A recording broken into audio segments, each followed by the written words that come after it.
Tous les jardiniers le savent, pour obtenir des échalotes, on commence par planter un bulbe dans la terre. C'est ainsi qu'elles sont cultivées en Bretagne à partir du XVIIe siècle, et c'est bien sûr comme cela que les producteurs princes de Bretagne les cultivent aujourd'hui. Dans ce champ, l'échalote a été plantée en mars dernier. Donc c'était un bulbe qui, au fur et à mesure des mois, s'est divisé en plusieurs bulbes. Et donc arrivé à juillet, là, donc on récolte. Pour un bulbe planté, on en récolte presque 10. Sur ce champ d'1 hectare, arracher les échalotes nécessite 5 travailleurs agricoles pendant 2 jours. La plantation aussi est réalisée à la main. Au final, 1 hectare représente donc plus de 400 heures de travail.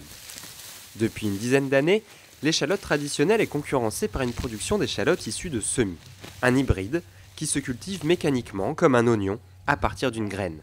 Son goût est très différent de la véritable échalote traditionnelle connue de tous les gastronomes, et elle n'a pas tout à fait la même tête. Petit jeu des différences. Indice, observez l'extrémité du côté de la racine. À gauche, 2 échalotes issues de semis, et à droite, 2 échalotes traditionnelles. Vous avez remarqué ? Explication. Donc l'échalote de semis, on voit bien que la racine sort directement du bulbe. Tandis que l'échalote de tradition, donc on voit la division qui s'est faite dans l'année. Si on casse, on voit le plateau racinaire.